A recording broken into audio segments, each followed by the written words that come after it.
안녕하십니까.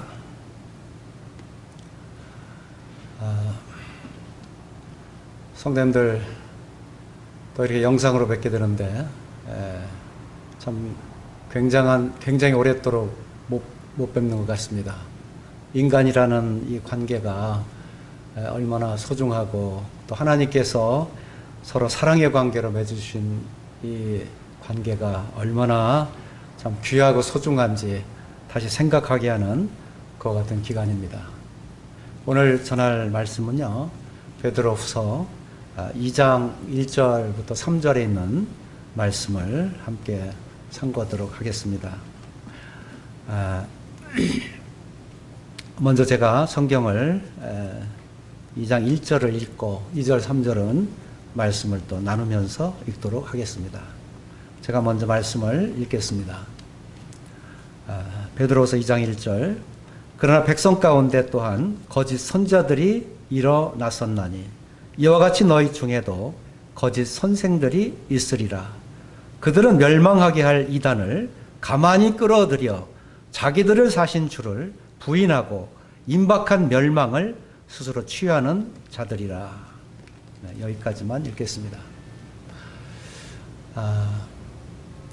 특히 이 전염병에 관해서도 이 마지막 시대에 있을 일이라는 것을 말씀하셨고, 그보다 더 먼저 말씀하신 것은 바로 이 많은 사람들이 미혹을 하게 되는데, 그 말씀을 마태복음 24장에서 주님께서 말씀하고 있죠. 마태복음 24장 3절입니다. 예수께서 감람산에 앉으실 때에 제자들이 조용히 와서 이르되 우리에게 이르소서 어느 때 이런 일이 있겠사오며 또 주의 임하심과 세상 끝에는 무슨 징조가 있사오리까. 여기에 세상 끝에는 무슨 징조가 있사오리까. 주님의 답변이, 제일 먼저 하신 답변이 바로 4절에 예수께서 대답하여 이르시되 너희가 사람의 미혹을 받지 않도록 주의하라. 많은 사람이 내 이름으로 와서 이르되 나는 그리스도라 하여 많은 사람을 미혹하리라. 전염병에 관한 말씀, 이 재앙에 관한 말씀 하기 전에요, 바로 이 미혹에 관해서 먼저 말씀하셨고, 그 미혹하는 자들이 적그리스도 그리고 거짓 선지자들이라고 하는 것을 말씀하셨습니다. 마태복음 24장 11절을 보시겠습니다. 거짓 선지자가 많이 일어나 많은 사람을 미혹하겠으며 불법이 성함으로 많은 사람의 사랑이 식어지리라. 이 마지막 때는 많은 이 거짓 선지자들이 많이 일어나서 많은 사람을 미혹하겠다.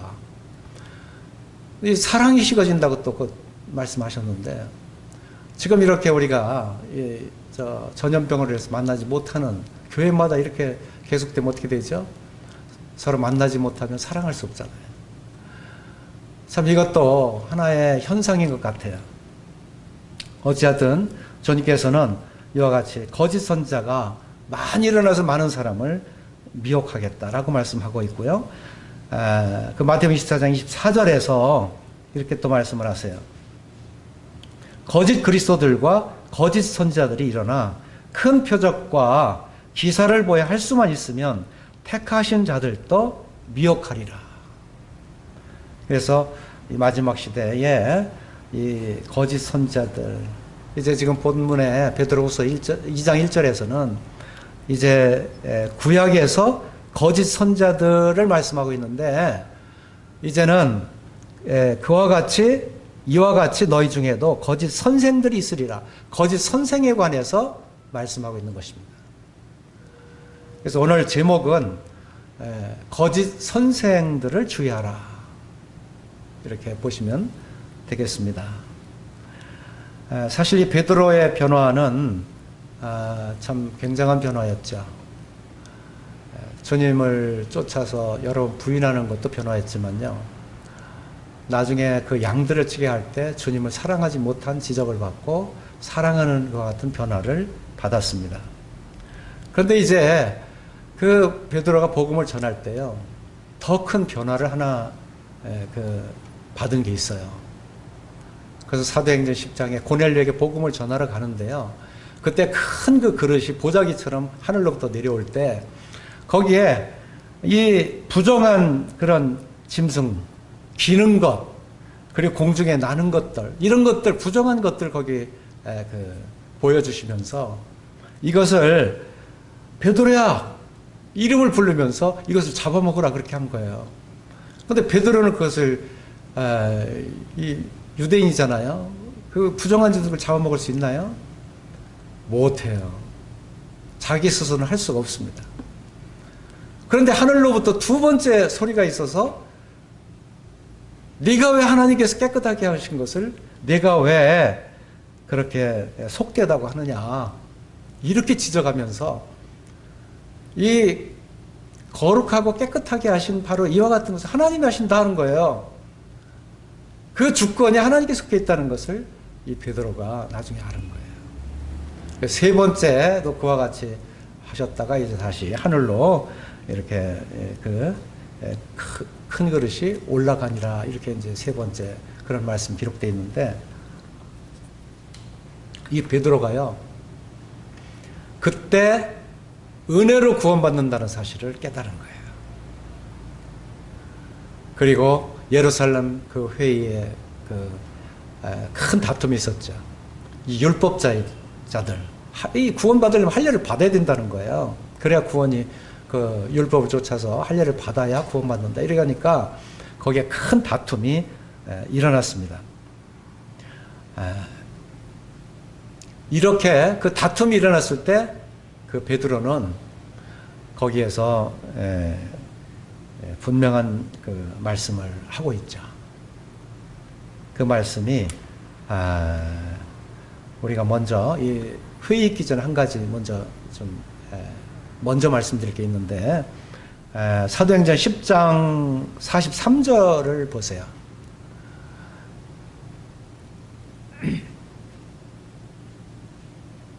거기에 보시면 그에 대하여 모든 선지자도 증언하되 그를 믿는 사람들이 다 그의 이름을 힘입어 죄사함을 받는다 하였느니라. 여기에 이 베드로가 그 큰 그릇 큰 보자기를 본 뒤에 그를 믿는 사람들이 다 그의 이름을 힘입어 죄사함을 받는다 하였느니라. 그 사람이 누구예요? 그 이름이 어떤 이름이에요? 예수 그리스도. 바로 그 이름입니다. 바로 이 일이 있자마자 베드로가 이제 그 44절, 사도행전 10장 44절에 베드로가 이 말할 때 성령이 말씀 듣는 모든 사람에게 내려오시니 45절 베드로와 함께 온 할례 받은 신자들이 이방인에게도 성령 부어 주심으로 말미암아 놀라니 여기에 이방인에게 성령을 부어주셨다. 이게 얼마나 놀라운 일인지 몰라요. 그래서 이 일이 있고 나서 예루살렘 회의에 참석해서 거기에서 바나바 바울 편과 그 반대되는 율법으로 구원받아야 된다는 사람들과 다툼이 크게 일어나서 예루살렘 교회까지 와서 서로 이제 다투게 됐는데요. 그때 이 베드로가 바로 이 은혜로 믿으면 구원받는다. 믿는 자에게 성령을 주셨더니 하나님. 큰 그릇으로 그 부정한 것을 깨끗하게 속되다 하지 말라는 거 하나님. 이게 다 연결되죠. 그래서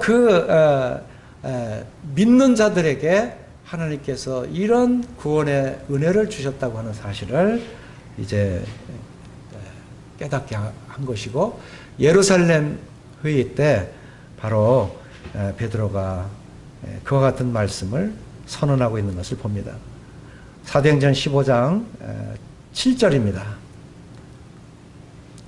많은 변론이 있은 후에 베드로가 일어나 말하되 형제들아 너희도 알거니와 하나님이 이방인들로 내 입에서 복음의 말씀을 들어 믿게 하시려고. 여기에 이방인들로 내 입에서 복음의 말씀을 들어서 믿게 하시려고. 사실 이 베드로가 이렇게 변화가 된 거예요. 이 은혜의 복음을 전하는 자가 됐어요. 참 주님께서 사람을 낳는 어부가 되게 하리라 하신 말씀이 이렇게까지 베드로를 변화시켜서 하나님을 사랑하고 주님을 사랑함으로 인해서 그 영혼까지, 그 버려진 탕자 같은 영혼까지 사랑하는 이와 같은 베드로로 변케 하신 이와 같은 사실을 볼 수가 있어요. 그래서 베드로 전서 1장 8절에 그런 말씀하죠. 예수를 너희가 보지 못하였으나 사랑하는도다. 이제도 보지 못하나 믿고 말할 수 없는 영광스러운 즐거움으로 기뻐하니 믿음의 결국 곧 영혼의 구원을 받음이라. 베드로가 이렇게 변화가 된 사람인데 지금 우리가 본문에서 보게 되면 거기에 거짓 선지자들이 이렇게 언급하면서 그 거짓 선지자들, 구약에 있었던 거짓 선지자들이죠. 2장 1절을 보겠습니다. 그러나 백성 가운데 또한 거짓 선지자들이 일어났었나니, 여기 백성 가운데 한데 백성은 구약에 있는 백성들입니다. 또한 거짓 선지자들이 일어났었나니, 그래서 이 선지자들, 구약의 선지자들이 이제 이렇게 일어난 사실들을 보게 되는데, 거기에 그 구약의 에스겔서 13장을 보시게 되면 거기에 13장 1절에 19절까지 이 많은 분량이 거짓 선지자들에 대해서 그 실태가 어떤지를 보여주고 있습니다. 말씀을 찾으셨으면 제가 읽어보겠습니다. 에스겔서 13장 3절에 주 여호와의 말씀에 본 것이 없이 자기 심령을 따라 예언하는 어리석은 선지자에게 화가 있을진저. 그래서 자기 마음대로 예언한다 그 말이에요. 자기 심령을 따라서 예언한다는 말씀이에요. 이렇게 자기 마음대로 예언하는 거예요. 그리고 6절 7절에 보면 여호와께서 말씀하셨다고 하는 자들이 허탄한 것과 거짓된 점괘를 보며 사람들에게 그 말이 확실히 이루어지기를 바라게 하거니와 그들은 여호와가 보낸 자가 아니라. 너희가 말하기는 여호와의 말씀이라 하여도 내가 말한 것이 아닌즉 어찌 허탄한 묵시를 보며 거짓된 점괘를 말한 것이 아니냐. 이렇게 그들은 허탄한 것, 거짓된 점괘, 허탄한 묵시 이런 것을 통해서 이렇게 예언하는 자들입니다. 이것이 거짓 선지자들이에요. 지금 많은 그 곳에서 이런 거짓 선지자와 같은 그런 역할을 하는 이 거짓된 자들이 너무너무 많죠. 그리고 에스겔 13장 10절에서 보면 이렇게 칠 것은 그들이 내 백성을 유혹하여 평강이 없으나 평강이 있다 함이라. 여기에 평강이 없는데 평강이 있다고 거짓 평강을 이렇게 주장하는 것이죠. 우리 주님은 우리에게 참 평강을 주세요. 우리 주님께서 우리 마음에 거할 때 우리 속에 참 우리를 자유케 하시고 우리를 평강케 하십니다. 너희가 진리를 알지니 이 진리가 너희를 자유케 하리라. 그리고 부활하셔서 주님께서 너희가 평안할지어다. 그리고 너희는 하나님과 화평하라. 그리고 우리에게 화목을 주신 하나님께 감사하리로다. 우리에게 참 이렇게 평안을 주시는 하나님이시고 우리 주 예수 그리스도신데 이 세상은 거짓된 것으로 평화를 조작하고 이것을 이렇게 거짓 선자, 거짓 선생으로 계속 전하는 것을 볼 수가 있습니다. 이 에스겔 13장 19절에는 제가 읽겠습니다. 너희가 두어 웅큼 보리와 두어 조각 떡을 위하여 나를 내 백성 가운데서 욕되게 하여 거짓말을 고지 듣는 내 백성에게 너희가 거짓말을 지어내어 죽지 아니할 영혼을 죽이고 살지 못할 영혼을 살리는도다. 여기에 두어 웅큼 보리와 두어 조각 떡을 위하여 바로 이 물질 이런 것을 탐하는 것을 인해서 이 거짓말을 지어낸다 그 말이에요. 이 거짓 선자들은 바로 이와 같은 것으로 참 이 하나님의 백성들을 이 우상을 섬기게 하고 거짓된 점괘나 예언을 통해서 그들을 유혹하고 하나님 백성답게 거하지 못하게 하는 이와 같은 모습들인 것을 보아왔습니다. 실예로요, 우리가 그 열왕기 상의 맨 끝장 22장인데 거기에 미가야라는 선지자가 나와요. 한번 22장 그 말씀을 잠깐 찾아보시죠. 거기에 열왕기상 22장 7절 8절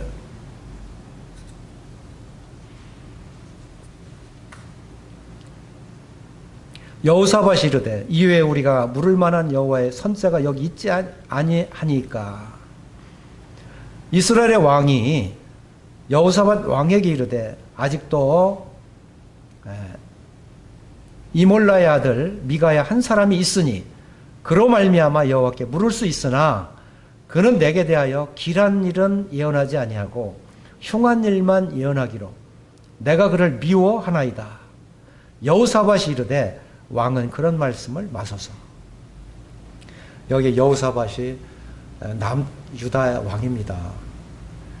나중에 이 아합하고 서로 이 아들, 딸을 결혼시키는 이런 일들이 있었지만요. 어쨌든 이 여호사밧이 아합에게 찾아갔을 때 그 아합에게 이렇게 여호와의 선자가 여기 있습니까? 라고 물었을 때 거기에 딱 한 사람, 이 미가야라는 한 사람이 있다라고 이 아합이 가르쳐 주었습니다. 이 참 선자가 누군지를 알아요. 근데 이 미가야 참 선지자를 아합이 미워한다고 그랬어요. 왜냐하면 400명의 선지자가 이 아합하고 같이 있는데 그 400명이나 되는 거짓 선지자들은 아합에게 좋은 말만 계속 하는 거예요. 그걸 예언하고. 그러니까 아합 왕이 좋아했어요. 그런데 이 참 선지자 미가야는 계속 미움을 받았습니다. 그래서 이제 여호사밧 왕이 누굽니까? 유다 왕 아닙니까? 그래서 그 한 사람, 하나님께 정말 물을 수 있는 선자 한 사람 있습니까? 그럼 그를 와서 한번 그 예언을 들어봅시다. 지금 전쟁 중에 지금 나가기로 이제 두 왕이 지금 이제 전쟁터에 나가는 그런 바로 직전인데 이 선지자한테 물어보고 나가자 해서 이제 그 미가야 선지자를 불러서 듣습니다. 그때 이 미가야 선지자가 열왕기상 22장 23절입니다. 이제 여호와께서 거짓말하는 영을 왕의 이 모든 선지자 입에 넣으셨고 또 여호와께서 왕에 대하여 화를 말씀하셨나이다. 이 미가야 선지자가 지금 참 얘기를 하는 거예요. 이 거짓말하는 영을 왕의 이 모든 선지자 입에 넣으셨다. 그러니까 여기 400명이나 있는 선지자가 다 이게 거짓 영으로 지금 예언한 자들이다. 거짓 선지자다 이렇게 지적한 것이죠. 그런데 이 전쟁에 나가는 아합에 대해서 지금 예언을 해야 되거든요. 그런데 미가야가 그렇게 말을 합니다. 여호와께서 왕에 대하여 화를 말씀하셨나이다. 화를 말씀한 거예요. 죽음을 얘기한 거다 그 말이에요. 실제 어떻게 됐습니까? 변장을 하고 아합 왕은 변장을 하고 그 전쟁터에 나갔습니다. 그런데 병사가 쏜 그 화살에 맞았어요. 결국 죽습니다. 미가야가 그 예언했을 때 아합이 나가면서 내가 평안히 돌아올 때까지 이 고생의 떡과 고생의 물을 먹이라 하고 가둬놨어. 옥에다가 이 미가야를 평안히 돌아올 때까지. 근데 이 참 선지자는 이 화가 있을 걸 얘기했잖아요. 참 선지자와 거짓 선지자의 그런 지금 하나님께서 이렇게 우리들로 하여금 참 선지자를 쫓아서 그의 말을 들으라고, 그 말이 우리에게 어려움을 주든 시험을 주든 어떠한 모습이든지 간에 그의 말을 들으라 하는 것을 우리에게 가르쳐주는 교훈입니다. 우리 또 한 가지 이 거짓 선지자들을 말씀하겠습니다. 거기에 이제 열왕기상 17장부터 엘리야가 나오는데요. 엘리야 시대에 바알 선지자 450명과 아세라 선지자 400명이 갈멜산에서 대결하는 모습을 볼 수가 있습니다. 이 갈멜산 대결은 참 유명하죠. 제물과 제단을 놓고 이제 거짓 선지자 바알 선지자 450, 아세라는 400명, 850명 아닙니까? 850명과 한 사람 엘리야와 지금 대결하는 그 같은 모습입니다. 여기에 사람의 수가 중요한 게 아니에요. 누가 하나님의 말씀을 받았고 누가 하나님의 세우신 선지자냐, 참 선지자냐, 바로 이 선지자를 만나야 되고 우리가 선지자 편에 서서 순종의 길을 가야 됩니다. 열왕기상 18장 36절을 보겠습니다.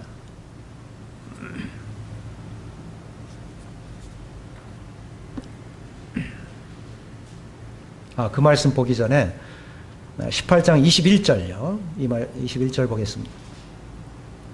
엘리야가 모든 백성에 가까이 나가 이르되 너희가 어느 때까지 둘 사이에서 머뭇머뭇하려느냐. 여호와가 만일 하나님이면 그를 따르고 바알이 만일 하나님이면 그를 따를지니라 하니 백성이 말 한마디도 대답하지 아니하는지라.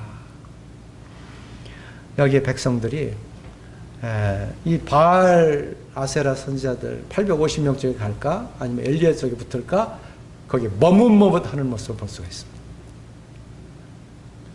얼마나 이 바알 아합왕의 밑에서 이 거짓 선지자들 밑에 있었는지 그들의 영적 이게 상당히 침체되어 있는 거예요.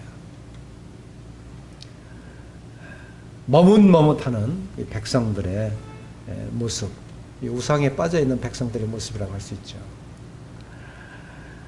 근데 이제 엘리야가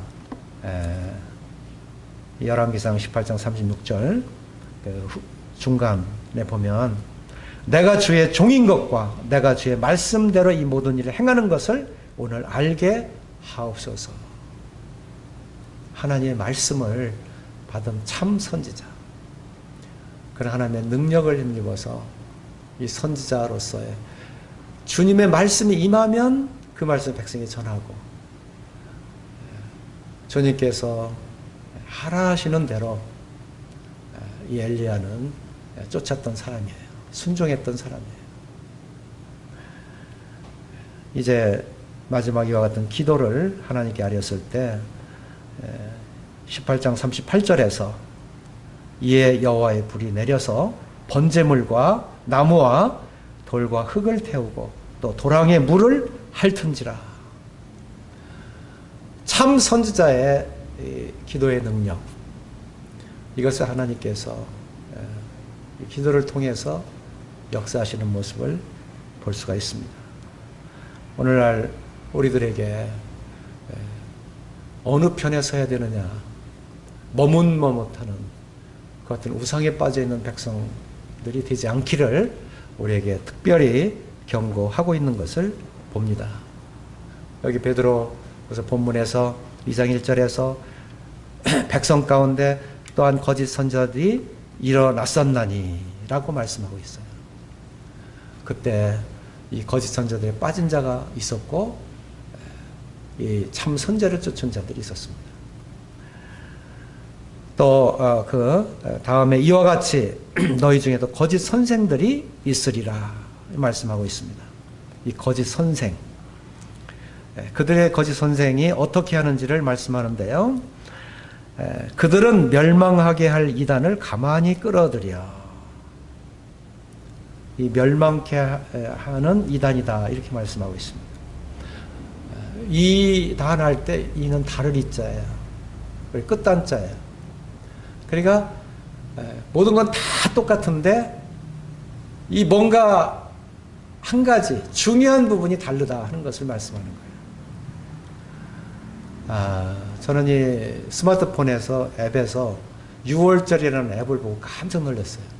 너무 잘 만들어서 성경 그대로 앱을 만들었는데요. 정말 잘 만들었어요.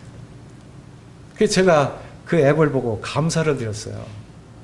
그래서 이 앱을 어디서 만들었나 출처를 해보니까 하나님의 교회에서 만들었더라고요. 이야, 참 잘 만들었다.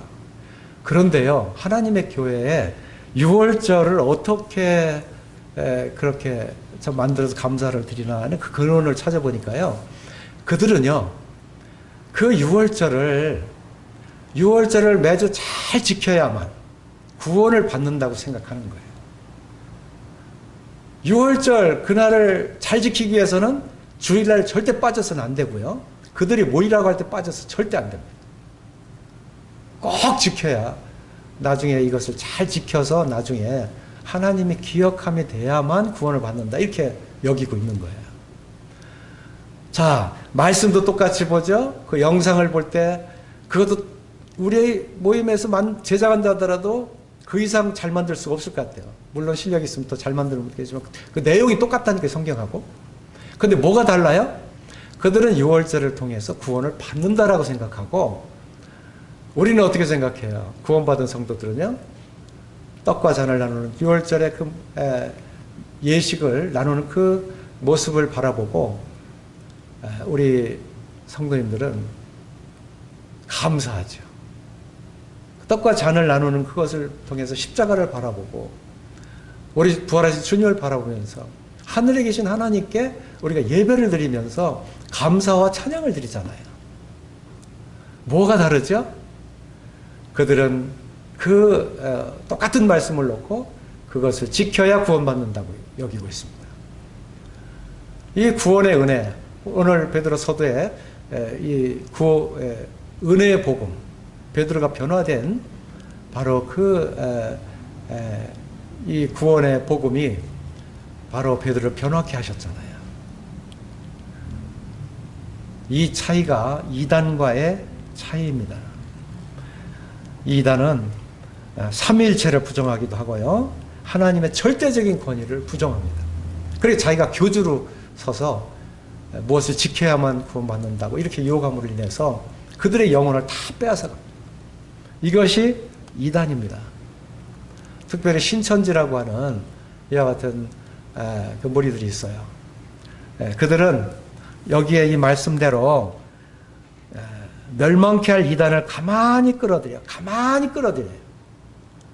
그래서 이 교회에 누가 여기에 잠입했는지 모를 정도로 가만히 들어와서 그들에게 성경 말씀을 계속 가르치고 전하지만 그러나 그 이단스러운 것을 이렇게 얘기해 줌으로 인해서 이 성경을 박시게 모르잖아요. 그러니까 조금 의심스러운 걸 좀 얘기하기 시작하고 이렇게 해서 혼란을 주기 시작하고 그리고 이 교회 안에서 이 집사, 장로, 목사 이런 분들을 유혹해서 결국은 이 교회를 아주 이 혼란을 일으켜서 회방하고 아주 망하게 만드는 것이죠. 이게 그들의 수법입니다. 그래서 이와 같이 그 이단이라고 하는 이런 자들이 가만히 이렇게 교회에 들어와서 참 회방을 놓는 이와 같은 것들이 이 마지막 시대에 있을 거라고 하는 것을 이 베드로가 먼저 여기에서 주지시키고 있는 것입니다. 그 다음 뭐죠? 자기들을 사신 주를 부인하고 그랬어요. 우리를 구원하신 주님을 부인하게 만들어요. 그래서 참 그리스도의 교훈에 거하지 못하도록 그리고 이제 2장 전체를 읽어보면요. 거기에 그냥 아주 계속 방종하게 만드는 거예요. 그래서 하나님의 이 교회를 참 하나님께 이렇게 진리대로 믿고 하나님의 방법대로 예배드리고 또 하나님의 그 주신 은혜를 통해서 죽었다 사신 우리 주 예수 그리스도의 말씀을 통해서 이렇게 그 소망을 갖고 주님을 섬겨야 되는데 그와 같은 것을 완전히 진리를 어지럽게 이렇게 만드는 것이죠. 그들은 구원을 받지 못한 자들이기 때문에 그러한 것으로 이 주님을 부인하게 만드는 것이죠. 그래서 임박한 이 멸망을 스스로 취하는 그런 자들이다. 이렇게 말씀하고 있습니다. 제가 그 3절에 있는 말씀 한 구절은 제가 더 말씀을 나누고 나눠야 되겠습니다. 본문 2장 3절에서 그들이 탐심으로써 지어낸 말을 가지고, 여기에 지어낸 말에 대해서 잠깐 말씀을 드리겠습니다. 우리 주님은 마태복음 4장에 보면 세 가지의 시험을 받습니다.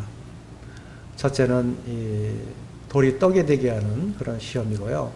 두 번째는 우리 주님을 성전 꼭대기에 세우고 거기에서 만약 내가 하나님의 아들이어든 뛰어내려라, 이런 시험을 하세요. 이 두 번째 시험에서요, 우리가 그들의 거짓말하는 것, 그들의 유혹하는 이와 같은 모습을 제가 살펴보고자 합니다. 4장 5절을 보겠습니다. 이에 마귀가 예수를 거룩한 성으로 데려다가 성전 꼭대기에 세우고 이르되 내가 만일 하나님의 아들이어든 뛰어내리라. 기록되었으되 그가 너를 위하여 그의 사자들을 명하시리니 그들이 손으로 너를 받들어 발이 돌에 부딪히지 않게 하리로다 하였느니라. 여기에 예수님을 성전 꼭대기에 세우고 이 하나님의 아들이어든 뛰어내리라, 이렇게 이제 성경 말씀을 인용해서 이 사단이 시험을 해요. 하나님의 말씀이에요. 이거 똑같이. 근데 예수님이 뭐라고 말씀하셨냐면 7절에서 예수께서 이르시되 또 기록되었으되 주 너희 하나님을 시험하지 말라 하였느니라 하시니. 여기 이건 신명기 6장 16절에 나온 말씀입니다. 만약에 예수님이 육신적인 생각을 가지고 창세기 3장에 있는 그 말씀처럼 그런 육신적인 생각을 가지고 성전 꼭대기에서 내가 하나님의 아들이면 뛰어내려라 했을 때, 그래 나 그런 능력이 있어 하고 뛰어내렸으면 어떻게 됐어요? 참 우리의 구원은 이제 영원히 이룰 수가 없는 것이죠. 그런데 주님은 이 시편 91편 11절 12절에 그 사단이 이 말씀을 들어서 하신 그 하나님의 말씀에 똑같이, 근데 이 말씀의 의미가 달라요. 이렇게 성전 꼭대기에 세우고 뛰어내려서 거기에 주의 사자들이 명예에서 그의 손을 받들어 너를 받들어 발이 돌에 부딪히지 않게 한다, 이 뜻이 아닙니다. 이 뜻은 하나님의 백성들에게 이렇게 앞으로 이 모든 전염병에서도 앞으로 구원하시고 이 성도들의 길에서 우리를 온전하게 하나님께서 보호하신다고 하는 영적인 보호의 뜻을 가지고 있는데, 이 사단은 그것을 교묘하게 육신적인 모습으로 끌어들여서 우리의 어떤 그 육신적인 권능을 행하게 하고 그것을 의지하게 하고 이렇게 하는 것이죠. 이런 일에 우리가 하나님의 말씀을 보아도 우리가 주의를 해야 된다고 하는 것입니다. 참 오늘 이 거짓 선자 또 거짓 선생들에 관해서 그들이 어떻게 우리들을 유혹하는가, 또 그들의 참 모습은 어떤 것인가, 이것을 오늘 생각해 보았습니다. 이 마지막 시대 바로 이 거짓 선생들이 가만히 이단을 끌어들여서 우리를 유혹하고 또 이 세상 가운데서 유혹하는 어떤 많은 무리가 있는데, 이 가운데서 우리가 이 말씀을 기억하고 우리가 주님 말씀에만 창념하고 주님의 말씀을 통해서 우리는 하나님께 이 길을 지킴으로 영광스러운 주님의 영광을 돌리는 이와 같은 성도님이 되시기를 바라겠습니다. 감사합니다.